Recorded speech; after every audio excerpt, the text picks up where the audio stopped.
ഇന്ന് ബിഗ് ബോസിൻ്റെ പുതിയ പ്രൊമോ എത്തിയിരിക്കുകയാണ്. അതെ, ലാലേട്ടൻ വന്നിരിക്കുകയാണ്. ലാലേട്ടൻ വൻ കലിപ്പിലാണ് എത്തിയിരിക്കുന്നത്. ഈ സീസണിൽ എനിക്ക് തോന്നുന്നു ഇത്രയും കലിപ്പനായിട്ട് ലാലേട്ടനെ കണ്ടില്ല. വന്നപ്പോൾ തന്നെ അനിമോളോടിക്കണം, അനിമോൾ നിങ്ങൾ എന്താണ് ഇവിടെ കാണിക്കുന്നത്? നിങ്ങൾ എന്താണ് ഞങ്ങളാരും കാണാത്തത് ഇവിടെ കണ്ടിരിക്കുന്നത്? ഇതൊരു ഷോയല്ലേ? നിങ്ങൾ എന്തൊക്കെ വൃത്തികേടുകളാണ് ഈ വിളിച്ചു പറയുന്നത്? നമുക്കൊരു റെപ്യൂട്ടേഷൻ ഇല്ലേ? ആ റെപ്യൂട്ടേഷനെ ബാധിക്കില്ലേ? നിങ്ങൾ എന്തൊക്കെയാണ് ഈ വിളിച്ചു പറയുന്നത്? അല്ല, അനിമോൾ പറയും, അത് ലാലേട്ടാ ഞാൻ കണ്ടത് അറിയില്ലെന്നോ? എന്തറിയില്ലെന്നാണ് എല്ലാം വിളിച്ചു പറഞ്ഞിട്ട് പറയുന്നത്. പക്ഷേ ഈ സമയത്ത് ജിസേൽ അനിമോളുടെ മുഖത്തേക്കോ ലാലേട്ടൻ്റെ മുഖത്തേക്കോ ഒന്നും നോക്കുന്നില്ല കേട്ടോ. പക്ഷേ നമ്മുടെ ആര്യൻ അനിമോളുടെ മുഖത്തേക്ക് തന്നെ നോക്കിക്കൊണ്ടിരിക്കുക. ശൈത്യ പൊട്ടിത്തെറിച്ചിരിക്കുന്ന പോലെയൊക്കെ ഇരിക്കുന്നുണ്ട്. ശൈത്യയുടെ മുഖമൊക്കെ കാണും. അതിനുശേഷം നേരെ ലാലേട്ടൻ പോകുന്നത് നമ്മുടെ ജിഷിൻ്റെ അരികിലേക്കാണ്. ജിഷിൻ, നിങ്ങൾ എന്തിനാണ് ഇവിടെ വന്നിരിക്കുന്നത്? നിങ്ങൾ എന്തിനാണ് വന്നിരിക്കുന്നത് നിങ്ങൾ അറിയുമോ? നിങ്ങൾ എന്തൊക്കെയാണ്, നിങ്ങൾ എന്ത് ഭാഷയാണ് യൂസ് ചെയ്യുന്നതെന്നൊക്കെ ചോദിക്കുകയാണ്.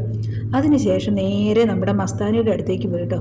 മസ്താനിയോട് ചോദിച്ചു, മസ്താനി എഴുന്നേക്കൂ, നിങ്ങൾ എന്തൊക്കെയാണ് ഇവിടെ വന്ന് വിളിച്ചു പറഞ്ഞത്? നിങ്ങൾ പുറത്തെ കാര്യങ്ങളൊക്കെ വിളിച്ചു പറയാനാണ് ഇങ്ങനെ വന്നിരിക്കുന്നത്. മസ്താനി ഇങ്ങനെ കണ്ണുകളൊക്കെ അങ്ങോട്ടും ഇങ്ങോട്ടും ഒക്കെ കാണിച്ച് നേരെ നോക്കാണ്ട് നിൽക്കണം. അപ്പോൾ ലാലേട്ടൻ പറയാം, എന്താ നിങ്ങൾക്ക് നേരെ നോക്കാൻ അറിയില്ല? നിങ്ങൾ അങ്ങോട്ടും ഇങ്ങോട്ടും നോക്കി നിൽക്കുന്നത്?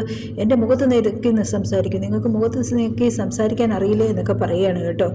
എന്താണേലും ഇന്ന് അനിമോൾക്ക് സുഖമാണ്.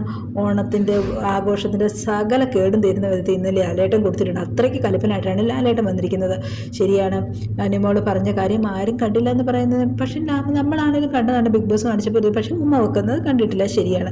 പക്ഷേ ഞങ്ങളാരും ഒന്നും കണ്ടിട്ടില്ല എന്ന് പറയുമ്പോൾ, കാരണം ലാലേട്ടനാണ് പറയുന്നത് നമ്മളാരും ഒന്നും കണ്ടിട്ടില്ല എന്ന്. എങ്ങനെ പറയും അനിമോൾ ഞാൻ കണ്ടതാണ്, ഇവർ പുതപ്പിനടിയിൽ നിന്ന് പൊങ്ങി, ഓക്കെ, പുതപ്പിനടിയിൽ നിന്ന് പൊങ്ങി വരുന്നത് കണ്ടാൽ എന്താണ് എന്ന് ചോദിച്ചാൽ അതൊരു മറുപടിയില്ല. അതുകൊണ്ട് തന്നെ ഇന്ന് അനിമോൾ ഫ്രൈ ആണ് കേട്ടോ.